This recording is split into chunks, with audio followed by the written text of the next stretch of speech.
Children, the main occupation of people of India, especially of those who live in the villages, is agriculture. However, these days people also get engaged in a number of non-farming activities, including manufacturing, transport and shopkeeping, etc. In this lesson, we will learn about both these type of activities. Let's take example of a small village in the fertile alluvial plains of the Gangetic Basin in the western part of Uttar Pradesh, Rampur.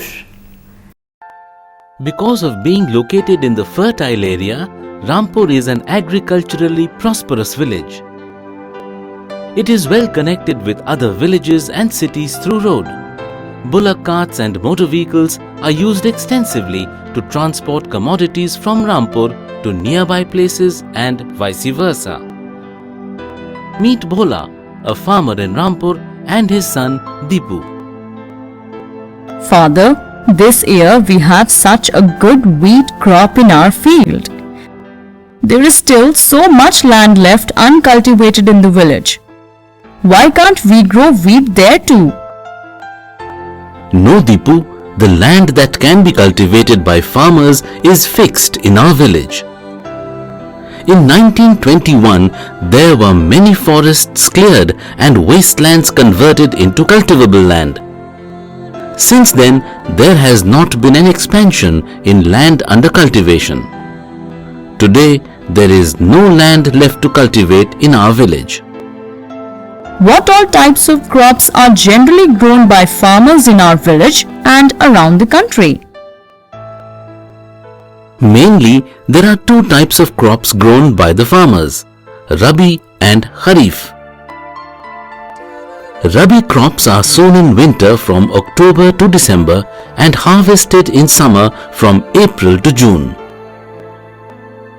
Some of the important Rabi crops are wheat, barley, peas, gram and mustard. Kharif crops are grown with the onset of monsoon in different parts of the country and are harvested in September to October. Important crops growing during this season are paddy, maize, jawar, bajra, tur or arhad, moong, urad, cotton, jute, groundnut and soya bean. We always keep some of our produce for our families and sell the rest in the market. There is one more type of farming done here, multiple cropping. Multiple cropping? What is that? To grow more than one crop on the same piece of land during the year is known as multiple cropping. It is the most common way of increasing production from land. Farmers in Rampur are able to grow 3 different crops due to a well-planned irrigation system. When electricity came to Rampur, it transformed the way we irrigated our fields.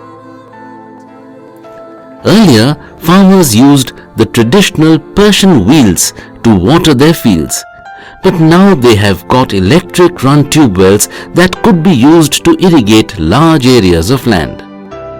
Though the riverine plains, coastal areas are well irrigated, plateau regions like Deccan Plateau are not that well irrigated. Deepu, do you know that though we have used our natural resources like land and water to increase agricultural production, it has had an adverse impact on our environment? Really? How has progress harmed environment? Deepu, when we use chemical fertilizers and pesticides to increase our produce, they get washed away in the water and causes water pollution. When we draw underground water through tube wells to irrigate our fields, it lowers down the natural water table. Even after having bountiful monsoons, the groundwater tables in India have fallen down drastically because many farmers have installed the electric-run tube wells that are constantly drawing water from the earth. Father, tell me, how has the land been distributed for farming in our village? Deepu, Though majority of residents of our village are engaged in farming, not everybody is doing it because there is not sufficient land for all. The upper caste families own the majority of land here. They live in pakka houses made of cement and bricks. The lower caste people or Dalits have small areas of land for cultivation and live in modest kacha houses.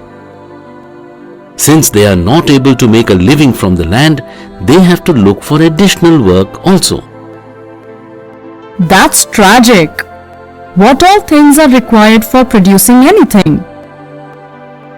Dipu, to produce anything of public utility, the first requirement is land and other resources like water, forests and minerals.